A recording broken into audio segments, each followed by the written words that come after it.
നമസ്കാരം. ഇന്ന് കർക്കിടകം 12. അങ്ങനെ നമ്മൾ ശൂർപ്പണഖ വൃത്താന്തമാണ് പറഞ്ഞു നിർത്തിയത്. അങ്ങനെ ശൂർപ്പണഖ കരഞ്ഞു നിലവിളിച്ചുകൊണ്ട് തൻ്റെ സഹോദരൻ ഖരൻ്റെ പക്കലേക്ക് പോവുകയാണ്. ഖരനോട് ചെന്ന് കാര്യങ്ങളൊക്കെ പറയുന്നു. അപ്പോൾ ഖരൻ ആദ്യം ഒരു 14 രാക്ഷസന്മാരെ ശൂർപ്പണഖയുടെ കൂടെ വിടുകയാണ്. അപ്പോൾ ശൂർപ്പണഖ അവരെയും കൊണ്ട് പഞ്ചവടിയിലിട്ട് പോകുന്നു. രാമലക്ഷ്മണന്മാർ ആ 14 രാക്ഷസരെയും അപ്പോൾ തന്നെ വധിക്കുകയാണ് ചെയ്യുന്നത്. വീണ്ടും ശൂർപ്പണഖ കരഞ്ഞുകൊണ്ട് ഖരൻ്റെ അടുത്തിട്ട് പോവുക. അപ്പോൾ ഖരൻ ചോദിക്കുന്നുണ്ട്, നിൻ്റെ കൂടെ വന്നവന്മാർ എന്തെങ്കിലും ചോദിക്കുന്നുണ്ട്.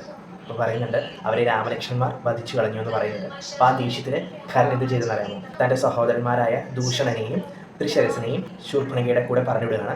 ഒപ്പം 14,000 രാക്ഷസ പടയെയും ഒപ്പം പറഞ്ഞയക്കുന്നുണ്ട്. ഇതറിഞ്ഞ രാമദേവൻ ലക്ഷ്മണനെ വിളിക്കുന്നുണ്ട്. അപ്പോൾ ലക്ഷ്മണനോട് പറയാണ്, 10,000 രാക്ഷസപ്പട പഞ്ചവടി ലക്ഷ്യമാക്കി വരുന്നുണ്ട്. നീ ഒരു കാര്യം ചെയ്യൂ, സീതയെ സുരക്ഷിതയായിട്ട് ഒരു ഗുഹയിൽ കൊണ്ടാക്കാൻ പറയുന്നുണ്ട്. ഒപ്പം സീതയ്ക്ക് കാവലായിട്ട് നീ ഗുഹയ്ക്ക് വെളിയിൽ നിൽക്കാനും പറയുന്നുണ്ട്. അങ്ങനെ ലക്ഷ്മണകുമാരൻ സീതാദേവിയെ അടുത്തുള്ള ഒരു ഗുഹയിൽ ആക്കുകയും ലക്ഷ്മണകുമാരൻ ആ ഗുഹയ്ക്ക് കാവൽ നിൽക്കുകയും ചെയ്യുന്നുണ്ട്. ആ സമയത്ത് രാക്ഷസപ്പട പഞ്ചവടിയിലെത്തുകയും രാമദേവനുമായിട്ട് യുദ്ധം തുടങ്ങുകയും ചെയ്തു. 14,000 രാക്ഷസപ്പടയും രാമദേവൻ വധിച്ചു. അപ്പോൾ ദൂഷണനെയും രാമദേവൻ കൊല്ലുന്നുണ്ട്. പിന്നീട് ത്രിശിരസ് മാത്രമാണ് ബാക്കിയുള്ളൂ. ത്രിശിരസുമായിട്ട് യുദ്ധം ചെയ്യുന്ന സമയത്ത് ഖരൻ തൻ്റെ രഥത്തിലേറി പഞ്ചവടിയിലേക്ക് എഴുന്നള്ളുന്നു.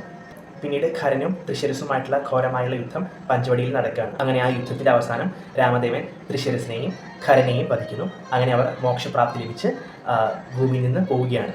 യുദ്ധമൊക്കെ അവസാനിച്ചതിന് ശേഷം ലക്ഷ്മണകുമാരൻ സീതാദേവിയെ സുരക്ഷിതമായിട്ട് പഞ്ചവടിയിലേക്ക് തിരികെ കൊണ്ടുവരുന്നുണ്ട്. തിരിച്ചു വന്ന സമയത്ത് ഈ രാക്ഷസന്മാരൊക്കെ മരിച്ചെടുക്കുന്നുണ്ട്.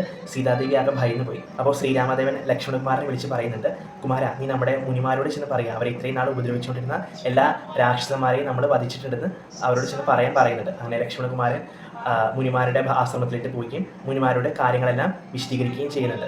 അങ്ങനെ മുനിമാരെ ലക്ഷ്മണകുമാരന് ഒരു അങ്കുലീയവും ചൂടാമണിയും ഒരു കവചവും സമ്മാനിക്കുന്നുണ്ട്.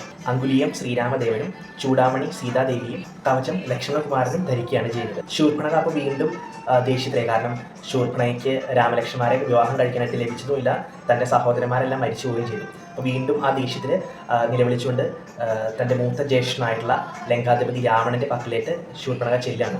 അപ്പോൾ ശൂർപ്പണഖയുടെ ഈ വൈരൂപ്യവും രക്തപ്പാടും കരച്ചിലും കണ്ട് രാവണൻ ചോദിക്കുന്നുണ്ട്, സഹോദരിക്ക് എന്താണ് പറ്റിയെന്ന് ചോദിക്കുന്നുണ്ട്. അപ്പോൾ ശൂർപ്പണഖ കാര്യങ്ങളൊക്കെ പറയുന്നുണ്ട്. അപ്പോൾ ശൂർപ്പണഖ ചെറിയൊരു നുണയും പറയുന്നുണ്ട്. യഥാർത്ഥത്തിൽ ശൂർപ്പണഖ തൻ്റെ വിവാഹാഭ്യർത്ഥന ശ്രീരാമനോട് പറയുകയും ശ്രീരാമൻ അത് മുടക്കുകയും ചെയ്തപ്പോൾ ആ ദേഷ്യത്തിലാണ് സീതാദേവി ഉപദ്രവിക്കാൻ ചെന്നത്. ലക്ഷ്മണകുമാരൻ മൂക്കുമൂലയൊക്കെ ചിരിച്ചു വിട്ടത് അതുകൊണ്ടാണ്. പക്ഷേ ഇത് രാവണനോട് പറഞ്ഞത് എങ്ങനെയാണെന്ന് വെച്ചാൽ, ഞാൻ പഞ്ചവടിയിലൂടെ പോകുമ്പോൾ അതിസുന്ദരിയായിട്ടുള്ള ഒരു യുവതിയെ കണ്ടു. ഈ ഭൂമിയിലല്ല സ്വർഗത്തിൽ പോലും ഇത്രയും സുന്ദരിയായിട്ടുള്ള ഒരാൾ, ഒരു സുന്ദരിയായിട്ടുള്ളൊരു സ്ത്രീ ഉണ്ടെന്ന് എനിക്ക് തോന്നുന്നില്ല. അപ്പോൾ ആ യുവതിയെ കണ്ടപ്പോൾ ജ്യേഷ്ഠൻ്റെ വധുവാക്കാൻ പറ്റിയ ഒരാളാണെന്ന് എനിക്ക് തോന്നി. അപ്പോൾ ഞാൻ അവളെ പിടിച്ചുകൊണ്ടുവരാൻ നോക്കി. അപ്പോൾ ആ സമയത്ത് രാമലക്ഷ്മണന്മാരെന്നെ മൂക്കുമുലയും ചിരിച്ചു വിട്ടു എന്നാണ് രാവണനോട് പറഞ്ഞത്. ഇതൊക്കെ കേട്ട് രാവണൻ ദേഷ്യത്തിലാവുന്നുണ്ട്. ശൂർപ്പണയോട് പറയുന്നുണ്ട്, ഞാൻ എന്തായാലും സീതയെ അവിടെ നിന്ന് തട്ടിക്കൊണ്ടുവരും എന്ന് ശൂർപ്പണയോട് രാവണൻ പറയുന്നുണ്ട്.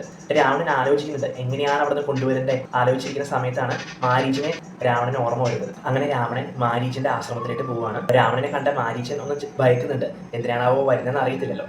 അപ്പോൾ രാവണൻ മാരീചനോട് പറയുന്നുണ്ട്, എനിക്ക് നിന്നെക്കൊണ്ട് ഒരു ഉപായമുണ്ട്. പഞ്ചവടിയിലെ രാമലക്ഷ്മണന്മാർ സീതയോടൊപ്പം താമസിക്കുന്നുണ്ട്. അപ്പോൾ എനിക്ക് സീതയെ തട്ടിക്കൊണ്ടുവരണം. അപ്പോൾ നീ ഒരു കാര്യം ചെയ്യുക, ഒരു പൊന്മാനായ വേഷം മാറി പഞ്ചവടിയിൽ ചെല്ലുക. അങ്ങനെ രാമലക്ഷ്മണന്മാരെ സീതയിൽ നിന്നും അകറ്റുക. ആ സമയത്ത് ഞാൻ സീതയെ അവിടെ നിന്ന് തട്ടിക്കൊണ്ട് വരാമെന്ന് പറയുന്നുണ്ട്. ഇത് കണ്ട് മാരീചൻ ഭയപ്പെട്ടു. കാരണം കുറേ നാൾ മുന്നേ മാരീചനും സുബാഹുവും രാമലക്ഷ്മണന്മാരുമായിട്ട് ഏറ്റുമുട്ടിയതാണ്.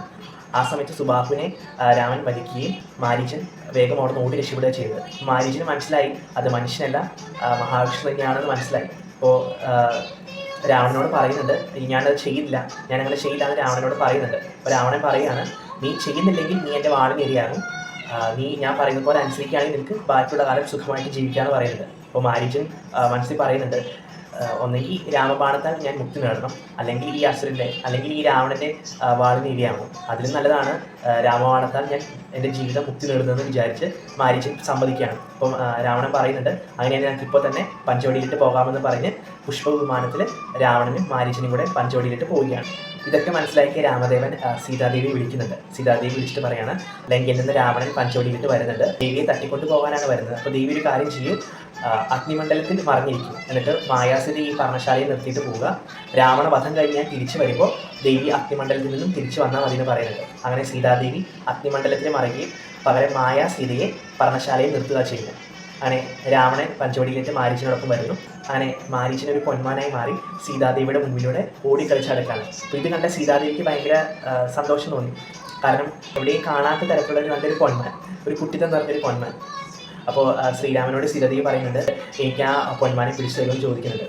അപ്പോൾ സീതാദേവിയുടെ വാക്കിട്ട് ശ്രീരാമദേവൻ അതിനെ കൊണ്ടുവന്ന് തരാമെന്ന് പറയുന്നു. അപ്പോൾ ലക്ഷ്മണനോട് പറയുന്നുണ്ട്, ഞാൻ ആ മാനിനെ പിടിക്കാനായിട്ട് പോവുകയാണ്, അപ്പോൾ നീ സീതാദേവിക്ക് ഇവിടെ കാവലായിട്ടിരിക്കുക, ദേവി ഇവിടെ നിന്ന് മറ്റാപത്തിൽ നിന്നും സംരക്ഷിക്കുമെന്ന് പറഞ്ഞിട്ട് രാമദേവൻ ആ മാനിൻ്റെ പുറകെ ഓടുകയാണ്. രാമദേവൻ ഓടുന്നത് കണ്ട് പൊന്മാൻ വീണ്ടും വീണ്ടും വേഗത കൂട്ടി ഓടി ഓടി കാടിനുള്ളിട്ട് മറിയുക ചെയ്യുന്നു. അങ്ങനെ രാമദേവൻ ഒരു ബാണം എടുത്ത് അതിനെ അമ്പ് ചെയ്യുന്നുണ്ട്. അപ്പോൾ അമ്പ് തറച്ച് പൊന്മാൻ വീഴുകയും അത് മാരീച്ചൻ്റെ യഥാർത്ഥ രൂപത്തിലിട്ട് വരികയും ചെയ്യും. അപ്പോൾ മാരീച്ചൻ ഒരു കാര്യം ചെയ്തു, ശ്രീരാമദേവൻ്റെ ശബ്ദത്തിൽ അനുജനെയും സീതയും വിളിച്ച് കരയുന്നത് പോലെ അവിടുന്ന് കരഞ്ഞു.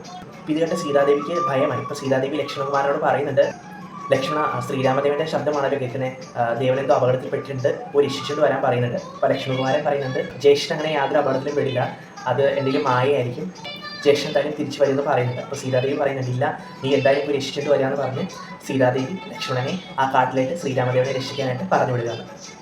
അപ്പോൾ ഇത്രയുമാണ് ഇന്നത്തെ കഥാസാരം. എല്ലാവർക്കും കഥ ഇഷ്ടപ്പെട്ടെന്ന് വിചാരിക്കുന്നു. നമസ്കാരം.